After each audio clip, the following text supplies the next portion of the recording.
Marty texted, and he asked me the subject. And my first response was, because David had told me the other day who it was. My first response was, I have been anxiously anticipating this text. And here's the subject. Now then, Marty and I went back and forth for about an hour, making jokes about the subject and songs that we can sing as the deer pants for the water and things like that. But believe it or not, very serious subject in our culture, sadly. Brad Harrop, February 15th, 2024, posts this. One of my baristas texted me today, very alarmed. She was troubled by two customers at our college location. This couple came into the coffee shop meowing and purring and ordered 2 large milks. One was rubbing her face on the other like a cat. Then they got their milk and went to sit down.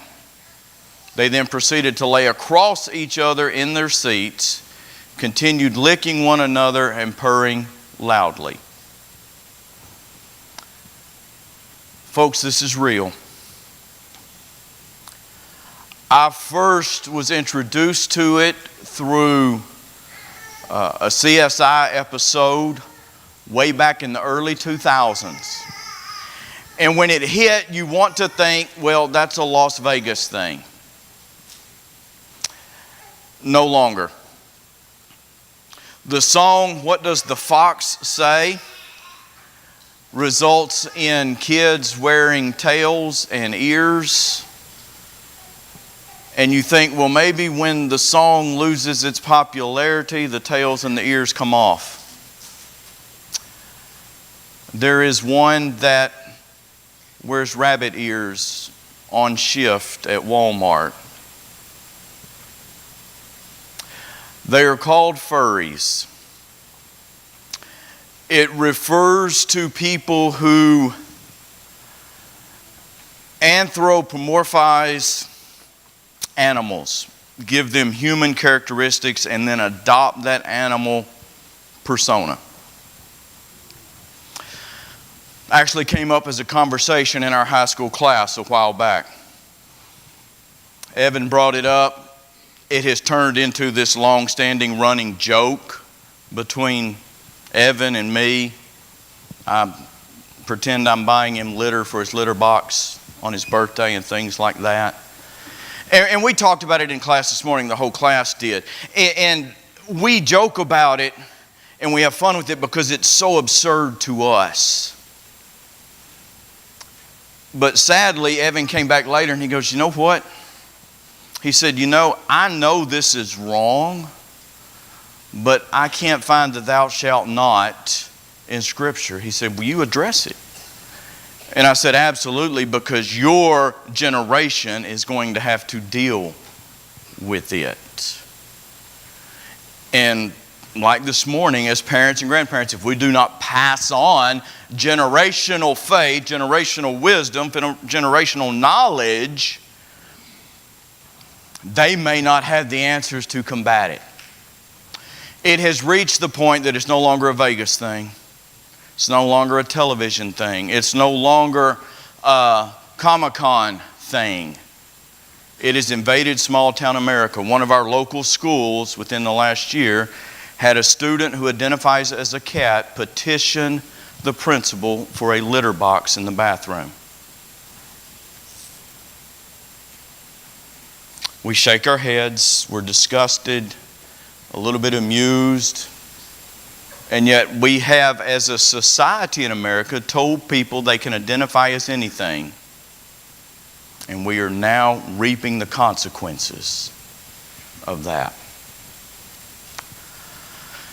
Like I said, they're called furries. There are several levels. There are those who go to the conventions solely to put on the costume of a favorite superhero or a Bugs Bunny or a Wile E. Coyote. And it's Short term, it is not much different than us dressing up for Halloween. It is understood that it is a joke. It is understood that it is a temporary thing, and I am not taking on the personality of an animal. There is another level of convention that is actually a furry convention, and it is, you're not allowed to speak in your normal voice while you're there.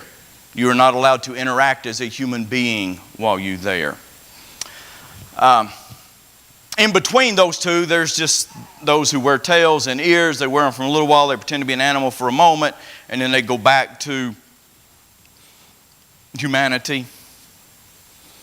Then there are those that wear full fur suits. It's called a fursuit, and they are called fursuiters or fursuiters. They're in that last group. This last group includes those that we talked about that went into the coffee shop. They groom each other. They talk to each other in different languages. They identify literally as dogs, as cats, as foxes, as wolves, whatever. Their suits are elaborate. They are detailed by the person that's going to wear it so that it fits that individual's personality. So it's not a mascot for your high school team or your college team where it's a cheap suit, everybody looks exactly the same. They're generally hand-stitched. They're extremely expensive. And they act like that animal. They speak like that animal. They use litter boxes if it's appropriate like that animal. They find sexual attraction like that animal. It actually has a term. It's called yiffing. It comes from the sound that a fox makes when it mates. They practice, that should say scritching. My grammar obviously fixed it for me. It's where they groom each other socially. And they even claim to suffer PCD, post-con depression, when they have to leave convention and have to go back to being human and live among, they call us Steves. When they have to live among the Steves, they get depressed.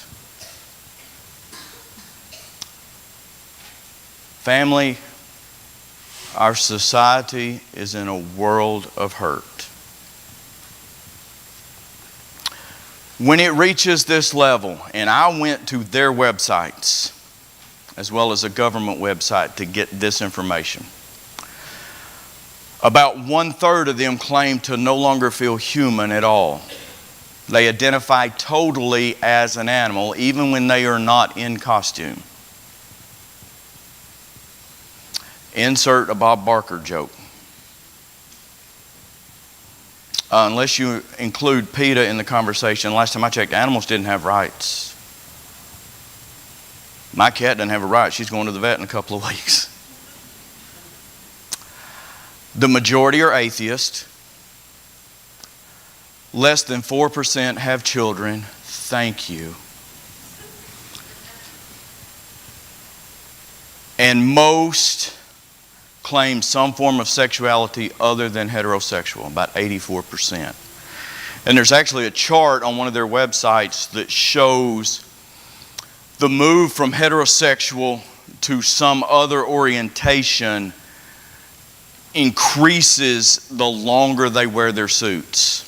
So if you're a furry for a year, you're probably still heterosexual. But after that first year, you're beginning to move towards something else. By the 6th, 7th, 8th year, they no longer identify as heterosexual in any way.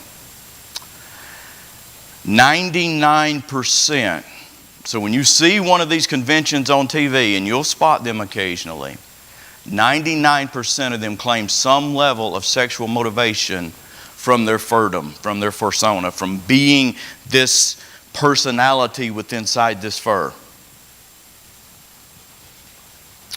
There's a couple of websites for you. Now, no doubt for some of you, when I brought this up, it was completely foreign. You have not interacted with any of them. You have not seen them on TV. The thing is, it's real, and I promise you, you now know more about it than you ever wanted to know. But what do we do about it? When our kids go to school with someone who asks for a litter box from the principal because that individual identifies as a cat, and the principal says no, but then that student comes around looking for signatures to a petition to get his or her litter box, how do our children address it? How do we answer whether this is right or wrong? So even though many of us, my generation and older, will never be affected by this, our children and our grandchildren, I put will, let's go with are, being affected by this. So we have to teach them. We have to arm them because there is a battle coming. That's what Evan was thinking when he came and asked for this. And he used this terminology. I know it's wrong, but I also know there's no thou shalt not dress as a furry. So how do you answer it? Two passages. The first is the one that Trey read. The chapter actually starts with God saying, don't have sex with your mother. Don't have sex with your father. Don't have sex with your mother's daughter. Don't have sex with your father's daughter. Don't have sex with your mother's daughter's daughter. And on and on and on. And then he gets to the ones that I had Trey read. Don't approach a woman during her menstrual cycle. Don't have intercourse with your neighbor. Verse 22, do not lie with the male as with the female. Do not have intercourse with an animal to be defiled by it, nor shall any woman stand before an animal to mate with it. It is a perversion. All right. Mark that. Flip over to Deuteronomy chapter 22 and verse 5. A woman shall not wear man's clothing, nor shall a man put on a woman's clothing. Whoever does these things is an abomination to the Lord our God. Now, God could have gone on ad nauseum with this list of thou shalt not, and this individual to this individual, and this animal to this individual, and this animal to this animal, and so on and so on and so on. But he stopped. Just like this morning, he stopped at 3 generations. Why? Because he has already at this point established a principle behind the specifics. In the case of this morning, that principle was what? Generational faith. Pass it on as long as you live. What is the principle here? It's very simple. Stay in your lane. God created you. God made you human, not feline or canine or equine. Stay what God made you. Do not identify as something other than what God wanted you to be. God made you human. Stay human. And this same principle behind these same specifics address the gender confusion in our world. God made you male. Stay male. When you stand before Him, you're going to stand before Him as a male human, not a female pig. All right? He's not going to judge you as something you are not. He is going to judge you by what you are. And remember, when we talked about the science of this, you can use every hormone and every surgery in the world, but it cannot change that XY combination when that egg was fertilized. It cannot change that XX combination when it was fertilized. It cannot change that human genetic code from when it was fertilized. So if God made you female, you stay female. God established human male-female sexual relationship within the bonds of marriage. Stay in that lane. You don't have to dress up as an animal to find sexual pleasure. That's not the skin God put you in to mate. and I kind of raised my voice and I got a little harsh, but listen, I mean this with love. It's not that complicated. And so if we teach our children this, we can help them understand that God has a lane designed for each and every one of us. And He reproduced kind after kind after kind from Genesis 1 on because that's what He wanted. We can help remove some of their confusion, and they will have the principles to teach the world around them. Now then, here's part of the problem with that. Our world wants to see or wants to claim that there has to be this thou shalt and thou shalt not. Even in our brotherhood, we use it, or some use it in reference to instrumental music. Women elders. No. You don't have to have a thou shalt and a thou shalt not for every detail. If we did, we would have a book that we could neither read nor carry with us, nor reference. Because God would have to touch on every life. So what does He do? He establishes principles. He establishes examples. He gives us necessary inference occasions where we can read it and say, oh, well, this applies this principle across the board. Why is this so important? Well, one, God's going to judge me as a male human. I'm not going to get away with, God, I decided to identify as an otter. Therefore, I could act however I wanted to in this world, and I didn't answer to human standards. And God's not going to say, pass, you're good, you're an otter. Besides that, and I know sometimes we tell our kids different, all dogs don't go to heaven. All right, God created us in His image. He made animals animals. When Rover's dead, he's dead all over. All right, so if I'm going to identify as a rock, I don't have a soul. So I can't ask God to judge me, and yet God says I've got a soul, so He's going to judge that I thought was a rock and tried to hide. Number two, read just a little bit further in Leviticus. After the last thing He says what? Don't lie with an animal. Don't act like you're lying with an animal. Don't pretend to be an animal to be with an animal. And then the next line through the end of the chapter, the nations that you are dispossessing acted like this, and it is an abomination, and I have kicked them out for it. What did we say in Bible class this morning, teenagers? How close are we to God kicking us out? Because we have broken every rule He has established as a society. And when it gets to this level of sexual perversion, watch the fall of nations in our past. Our culture wants to identify as animals.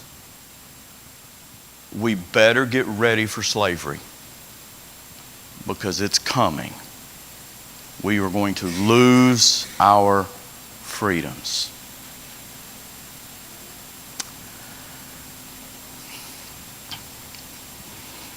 So Evan, no, there's not a thou shalt not. But behind the thou shalt not that deal with other things in specific, there is a principle that you can take back to school. And you can say, no, I'm not signing your petition. Because here, sooner or later, we've already seen it on every other subject in the world. Sooner or later, either the ACLU, or in this case, talking about animals, PETA, somebody's going to get involved, and a principal's going to get in trouble, and somebody's going to force a litter box into a bathroom. By the way, they already exist in schools in California. And they go in there between classes and use them just like a cat. They go to the lunchroom and they are served saucers of milk just like a cat. Because supposedly we don't have the right to say no to them. But as Christians, yes, Evan, you can say, no, I'm not signing any petition that gives you rights as an animal.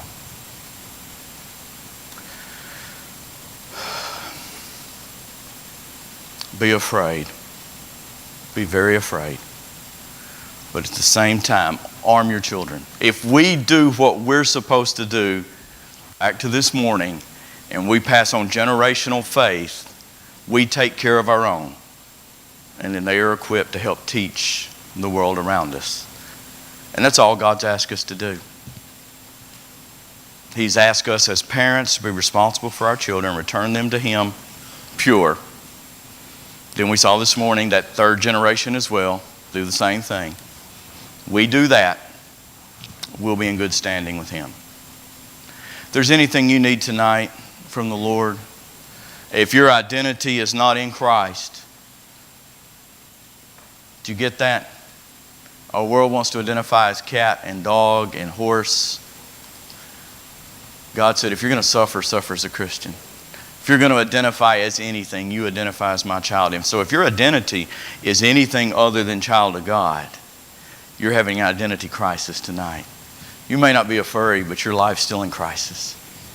If you need to obey the gospel, please come as we stand and sing.